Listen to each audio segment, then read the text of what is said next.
Friday. It's an hour's lecture on Friday. So the agenda I'm going to is centric buckling. Before I proceed any further, I've upload homework 1 on Avenue to Learn. So you can access homework 1. Okay. So these are the questions for homework 1. And likewise, I have also posted the solution at the same time. So my hope is that you will do this at your own pace. Okay, do it early. Okay, then you will know what you understand and what you are confused with. Okay, and then at any time, any of the questions that you have issue, send me an email and ask and say, Eugene, could you attempt question 3 in homework 1? There's something I'm not clear. Okay. So as I said, it's been posted on Avenue to Learn already. Okay. Right. Before I go on, so what we're going to do today is we're going to deal with centric buckling. And yesterday we derived a form where P is equal to n squared pi squared EI over L squared. And this can take the form where we can write this as P critical, which is equal to, and I'm going to group the n squared pi squared over L squared, and then we have EI. Okay. And what we have, the PCR over here is known as the critical load.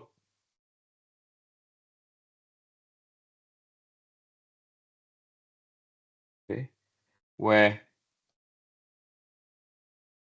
buckling will occur. And you usually see the form as in you will have a factor of safety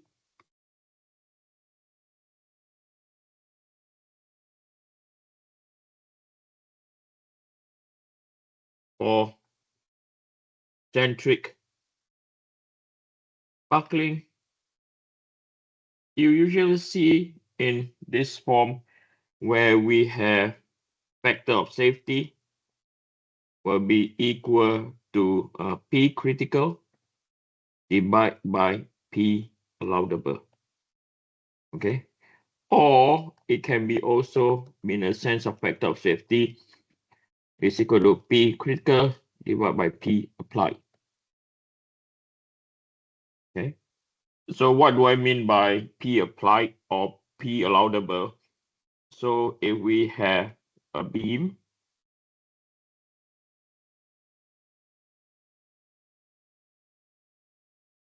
and this beam have a centroid,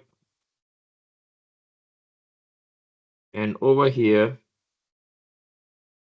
which is under centric buckling, this is our P allowable or our P applied, either one. Okay. So if we look back in the expression where we have P critical, which is equal to n squared, then we have pi squared over L squared multiplied by EI, and you can see that the critical load, right? You can see from here the critical load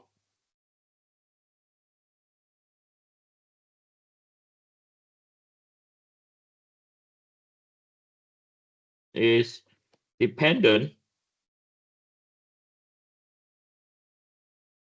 on E, which is our Young's modulus,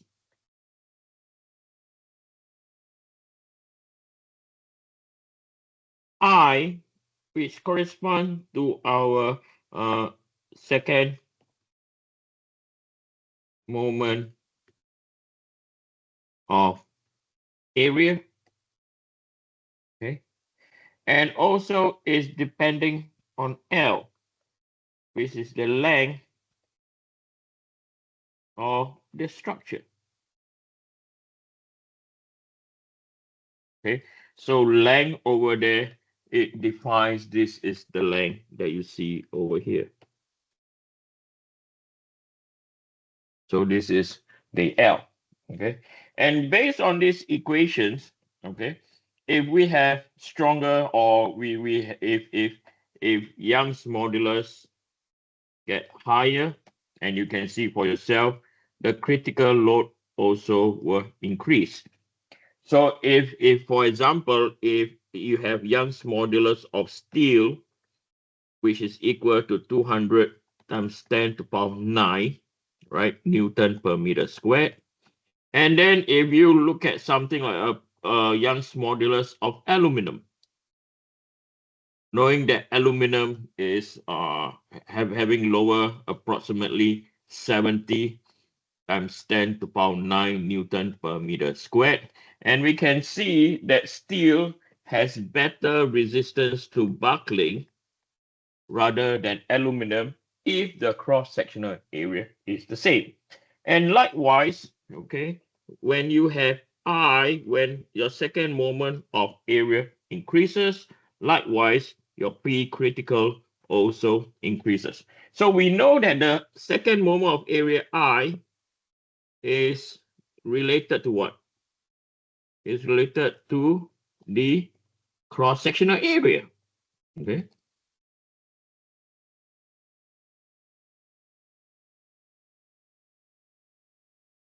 And lastly, and I think this is very obvious, when you have higher length, your critical load to resist buckling tends to be lower, as you can see from here. Okay. Now, the next thing that we ask, what is this N? Okay. What is this N? Okay. So why is there a N? Okay. So the N over there is defined as the mode of buckling, okay, which is the mode of buckling. So when will this come in? Okay, remember we originally have this expression where y as the function of length, okay, and the entire length will be equal to C1 sine small p multiplied by L, and this is equal to 0, right? This is what we have written yesterday. So if we were to recall, yesterday we have this expression over here. Okay, we have this expression over here. Okay, we have this expression over here. Okay, so you know where I got it from.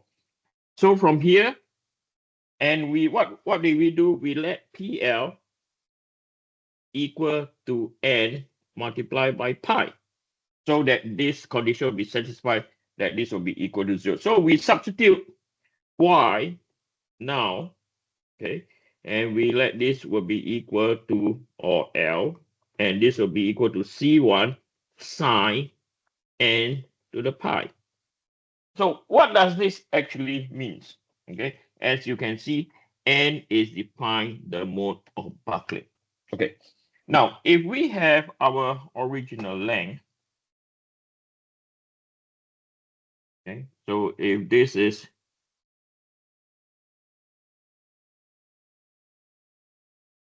okay, and as I mentioned before, the situation we are dealing with is both pin, both ends are pin. Okay, so again, so I'll declare that both ends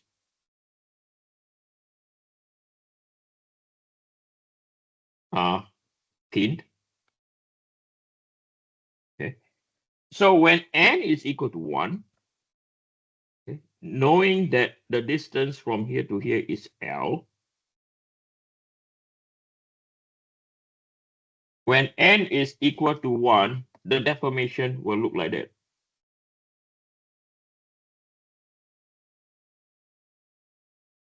Okay. And based on this equation over here, based on that equation over there, okay, where n is equal to 1. And then when we have n is equal to 2, so the same thing. And I think you'll get the idea. When n is equal to 2, again, I'm going to draw the centroid.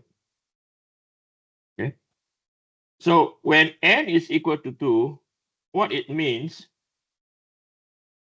okay, so I'll write n is equal to 2. So what this means is now our deformation looks like that.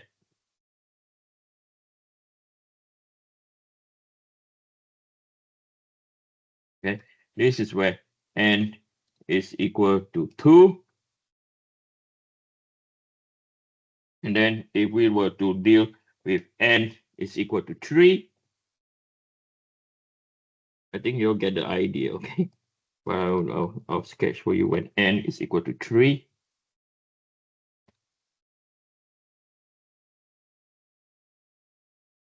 Wrong color.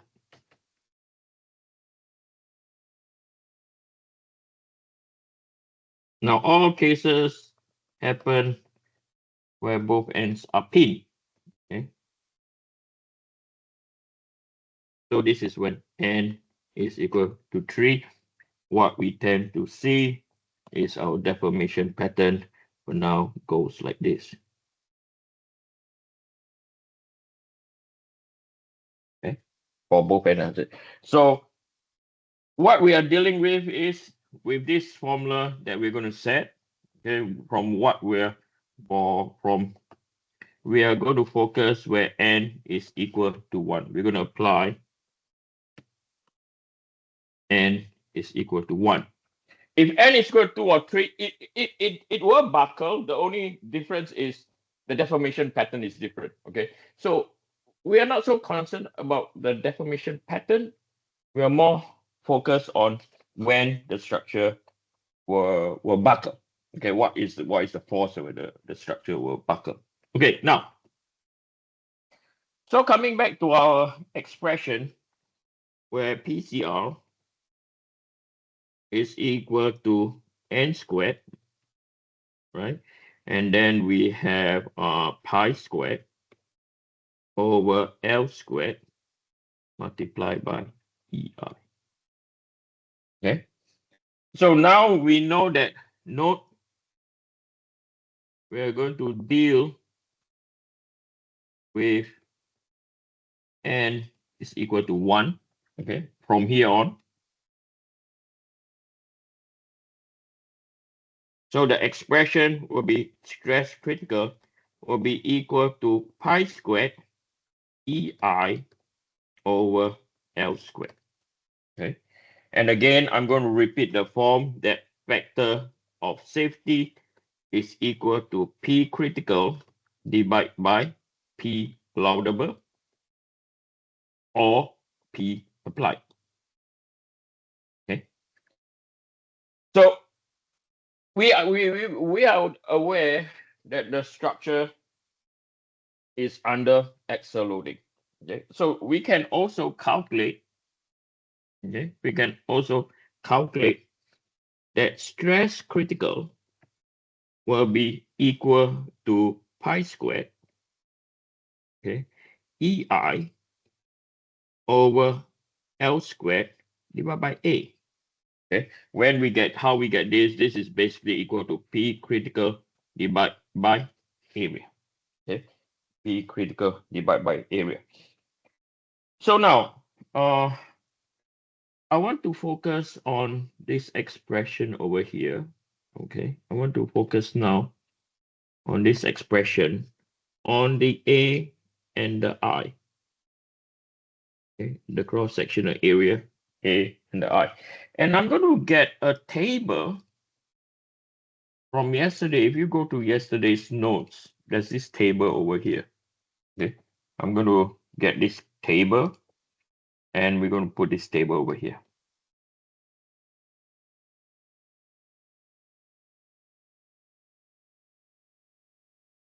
Now, this table, some of you have seen this before, some of you have not. Okay, so what this table has is, this is a piece of cross-sectional of a beam, and it's an I-beam. Usually we call it I-beam, but in industry, okay, we tend to call it a wide flange shape. Okay, we tend to address that wide flange shape. And I want you all to get used to looking at cross section like this. And if you have a beam with this such a cross sectional area, and if we're going to divide, or I'm going to draw a line here and here, this part is what we call a flange. Okay, and this part is what we call a flange. And the center part is what we usually known as a web. So I want you all to get familiar with this. Why this is important? Because if you look at the table, you all of a sudden see the term over here that we have flange. Okay, and then we have a web. So I want you all to be familiar. What do we mean? What is a flange and what is a web? And you have to remember this. Okay. So what you can see over here is you have beam with different destination.